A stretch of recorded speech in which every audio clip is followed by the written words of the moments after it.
Hey everyone, welcome to the Counsel Trent podcast. I'm your host, Catholic Answers apologist, Trent Horn.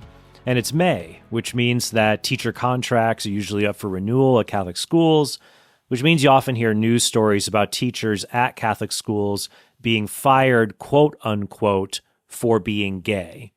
Now, in today's episode, I'm going to address Father James Martin's argument that this constitutes unjust discrimination, and so it's wrong. But before I do that, please take a moment to like the video, subscribe to our channel so you don't miss our content, and you help other people find out about us. All right, so as I said, there have been many cases of Catholic schools firing teachers and other staff for being in same-sex relationships. Here's just a few examples. An openly gay teacher is out of a job after posting pictures of her wedding. Local officials say they were fired for being gay after both recently got engaged to their same-sex partners. The reason she believes it happened? Because she's married to a woman. They haven't done anything to us. The only thing they've done is give us love and support. It doesn't feel like the faith that I know. Like love and acceptance and all of those things. Gay, straight, it doesn't matter. It does not matter. The doctrine within the church that can still let this happen just feels so outdated in the world that we live in. So Father James Martin says in his book, Building a Bridge, the selectivity of focus on LGBT matters when it comes to firings is, to use the words of the Catholic Catechism, a sign of unjust discrimination, number 2358, something we are to avoid. And here's how he put it in a talk at Villanova University. To that end, I'm continually disheartened by the recent trend of the firing of LGBT people. The selectivity of focus on LGBT people is, to use the words of the Catechism, a sign of unjust discrimination. Before I explain what's wrong with Father Martin's argument, I first want to say that I often feel bad for the teachers in these cases, and I more blame the administrators for allowing this to go on. What often happens is that the administrator knows the teacher lives in contradiction to church teaching and thinks it's okay. Frankly, in some of these cases, the administrator identifies as gay or lesbian. It doesn't see a problem. And so the administrator lets this go on with a wink-wink fashion, so to speak, for years, all the while the teacher becomes very popular among the students. And then this all comes to a head when the teacher does something like try to marry a same-sex partner, marry, quote unquote. And then the bishop has to step in and do something, and he looks like a big old meanie for firing this beloved teacher. After more than 30 years of teaching, Sue Fuston says it was a feeling that she had never had before she was suddenly fired from Our Lady of Lourdes Catholic School in Decatur. She said evidently a parent had gone to the father and given him a screenshot of a picture of Deb and I in our wedding dress. Fuston says it's particularly frustrating because she asked if her marriage to another woman would be an issue when she was asked to interview for the job. She said, it's okay with me. I do not care. It's not my business. It would be like a parent who allows his child to misbehave constantly, and then one day the other parent has to step in and harshly punish out of the blue. It's really the fault of the neglectful parent for letting the misbehavior go on for so long. For example, in 2019, the Archbishop of Indianapolis demanded Cathedral Catholic High School and Jesuit Brebeuf Prep fire teachers from each school who were in a so-called same-sex marriage with each other. Now, Cathedral agreed to fire their teacher, though their principal actually said in an interview he felt like he had a gun to his head. He did it because he didn't want to lose the school's funding and its Catholic status. The Jesuit school, Brebeuf, chose to keep their teacher, and they lost their relationship with the diocese and kept their funding through the Jesuits alone. Here's the news story on it. Keep an eye out for their helpful leadership graphic that has the Pope right at the top. One student said it seemed as if the school was backed into a corner by the Archdiocese, which threatened to revoke the school's official Catholic status and its financial support. On the news at 6 yesterday, RTV6 first showed you the same chain of command lesson the students were shown today, all in an effort to make sense of a complicated issue. At the heart of the opposite decisions made by Brebeuf Prep and Cathedral High is who runs and funds the schools. Brebeuf is sponsored by the Midwest Jesuits, which provides money and resources to the school. Across town, Cathedral follows the curriculum of the Holy Cross Brothers, but is independently run and and depends on the Catholic Church to get its funding. Archbishop Charles Thompson leads the Office of Schools and the Indianapolis Archdiocese. The man who reports directly to the Pope holds the power to revoke a school's official Catholic status. All right, so let's go back to Father Martin's argument that these kinds of firings constitute unjust discrimination. Discrimination in and of itself isn't wrong. That's simply the act of noticing a difference between two things. When a Catholic school does not hire someone because he's on a sex offender registry, they discriminate between that guy and a more qualified applicant, just as your taste buds discriminate between chocolate and sulfur. The school recognizes a morally relevant difference and acts accordingly.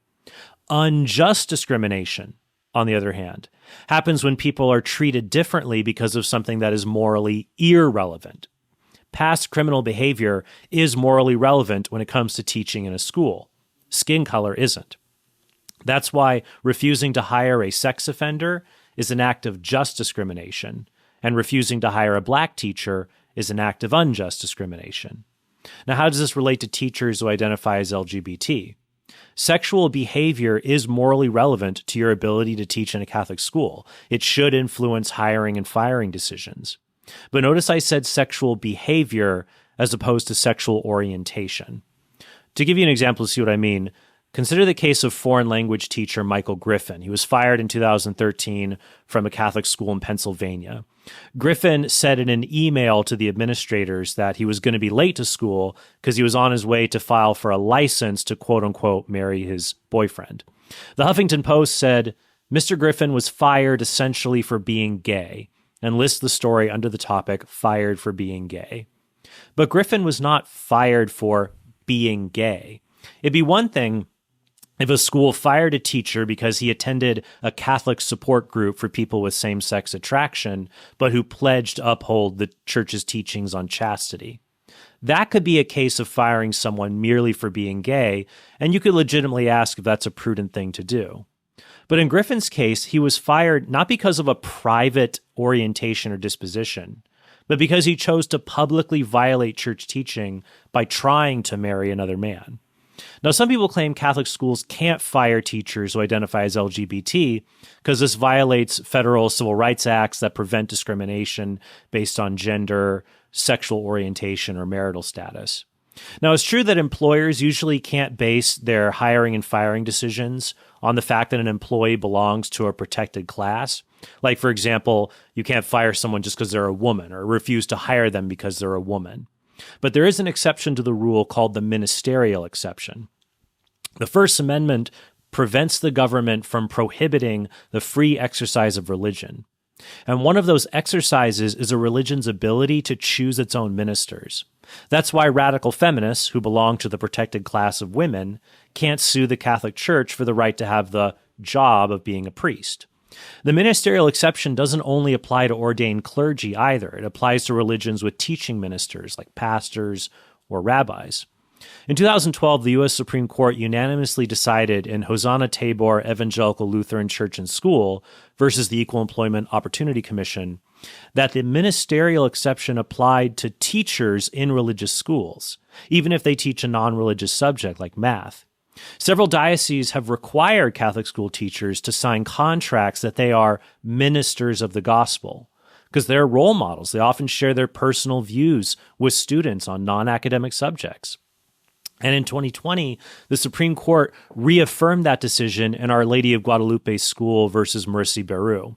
And it said there the ministerial exception applies to positions even if they don't have the formal title of minister. Now, what Father Martin says is that if you fire teachers for violating rules related to sexual morality, you have to fire them for rules related to any morality.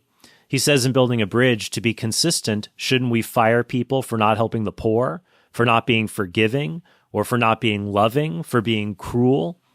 And he says a similar thing in the talk at Villanova. Requiring church employees to adhere to church teaching means, at a more fundamental level, adhering to the gospel, the most fundamental church teaching of all. Shouldn't we fire people for not helping the poor, for not being forgiving, for not being loving, for being cruel?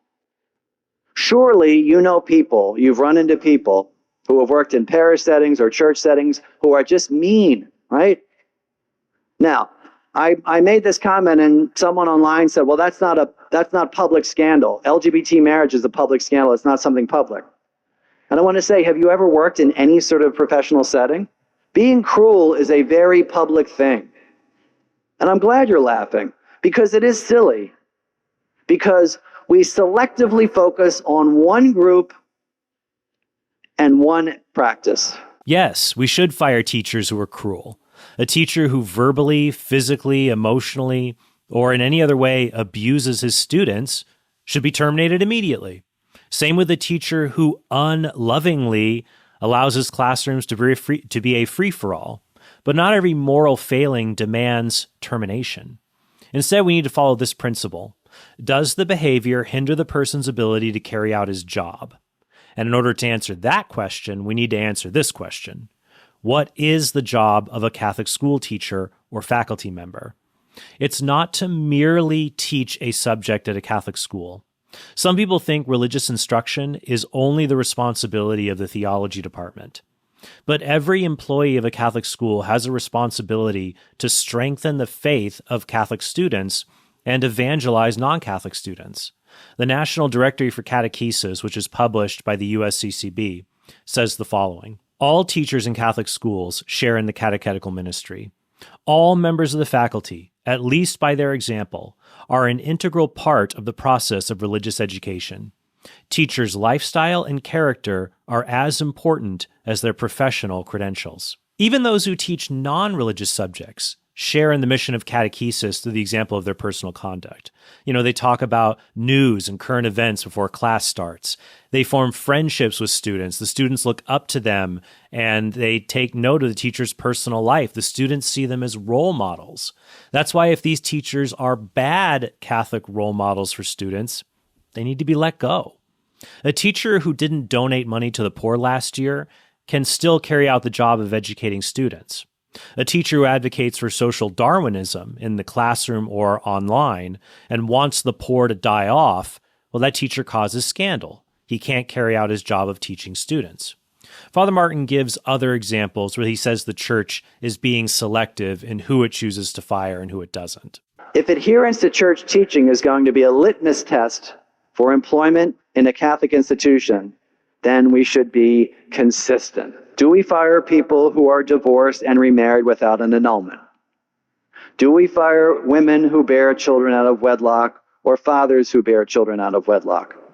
Do we fire people who are living together without being married, living together before they're married? Do we fire people who use birth control? All against church teaching. So what about teachers in invalid marriages or ones who use contraception? Well, if they make these sins public to their students and say that they aren't a big deal, they should be treated like LGBT teachers who make it public that they engage in sodomy or have a counterfeit marriage and act like that isn't a big deal. The fact that some sins go undiscovered does not mean you should not fire teachers who publicly engage in grave sins and cause scandal. And when it comes to fornication, there have been cases of male teachers being fired for getting their girlfriends pregnant. Though there's more stories about pregnant, unmarried teachers being fired. Now, some people say firing a pregnant, unmarried teacher punishes her for not getting an abortion. But imagine a teacher stole money from the school, felt guilty, and then returned it. He'd still be fired, but that firing would not be a punishment for doing the right thing of returning the money. It'd be a natural consequence of his actions. Once again, Catholic faculty are role models to students. And while it is good to model not getting an abortion, just like it's good to model returning what you've stolen, we should expect employees to not steal or fornicate in the first place.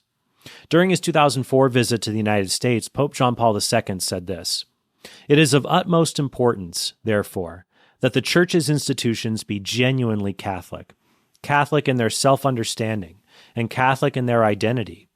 All those who share in the apostolates of such institutions, including those who are not of the faith, should show a sincere and respectful appreciation of that mission, which is their inspiration and ultimate raison d'etre." So now we have a workable standard. People who engage in public, grave sins are unfit to be Catholic school teachers because they scandalize students and undermine church teaching.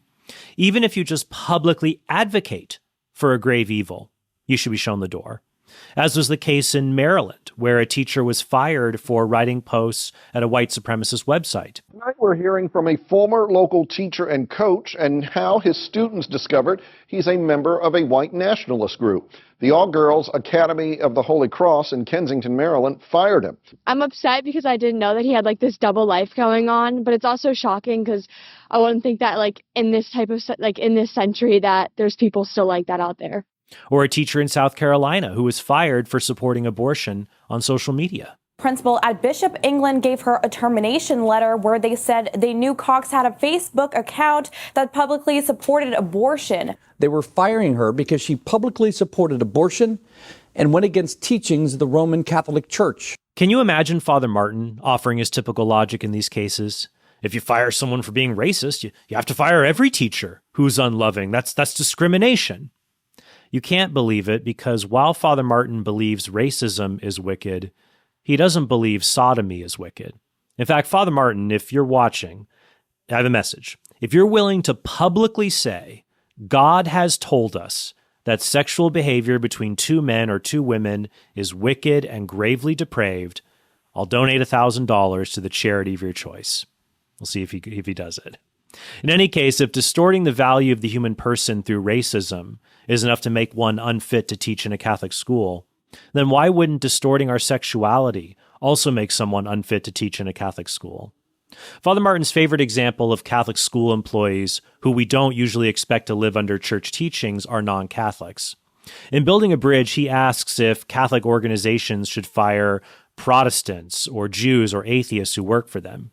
He says Catholic organizations or schools don't do this because we are selective, perhaps unconsciously, perhaps consciously, about which church teachings matter. And here's how he put it at Villanova. If we fire employees who don't agree with or adhere to church teaching, that means we have to fire Protestants who work in Catholic institutions because they don't believe in papal authority. That's a pretty important church teaching. Do we fire Unitarians who don't believe in the Trinity? Pretty important church teaching. Do we fire people for these things? We do not, because we are selective about which church teachings matter. Catholic school administrators should not fire someone because of the religion he practiced when he was hired. But if teachers are lay ministers of the faith, then yeah, you should hire and fire teachers based on their religious affiliation. For example, if a teacher was Catholic when he was hired, but later left the faith and is now publicly proclaiming on social media why people should be atheists, he should be fired. Even faculty who aren't on social media end up sharing their personal views on religious matters with students, so their decision to reject the Catholic faith, or at least to publicly do so, justifies the school rejecting them in favor of a more faithful employee. That's why the Church's Code of Canon Law says, formation and education in a Catholic school must be based on the principles of Catholic doctrine, and the teachers must be outstanding in true doctrine and uprightness of life. The National Directory for Catechesis advises Catholic school leaders to recruit teachers who are practicing Catholics, who can understand and accept the teachings of the Catholic Church and the moral demands of the gospel, and who can contribute to the achievement of the school's Catholic identity and apostolic goals. Now, the directory does acknowledge that although some situations might entail compelling reasons for members of another faith tradition to teach in a Catholic school, as much as possible, all teachers in a Catholic school should be practicing Catholics, end quote. For example, if there's no applications from Catholic math teachers, you might hire a Protestant who's willing to promote the Catholic faith and in no way publicly oppose its teachings. But given that less than 1% of civil unions involve same-sex couples, it shouldn't be hard to find an applicant who at least satisfies that part of Catholic teaching. Also, hiring a non-Catholic teacher does not affirm a fundamental error in society on something as important as marriage.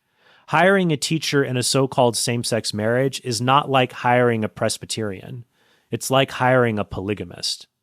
So to summarize, when you come across Catholics who say it's discrimination when LGBT teachers are not hired or are fired for publicly opposing church teaching, ask, well, when should teachers be fired? What is a Catholic school teacher's fundamental job? And if a teacher sets a bad example for students, when should they be let go? What moral teachings of the church should a Catholic school teacher exemplify? Or at the very least, what are the moral teachings we would expect a school teacher to not publicly violate and scandalize their students? So I hope this is helpful for all of you. And yeah, I just hope that you have a very blessed day. Hey, thanks for watching this video. If you want to help us produce more great content like this, be sure to click subscribe and go to TrentHornPodcast.com to become a premium subscriber. You'll help us create more videos like this and get access to bonus content and sneak peeks of our upcoming projects.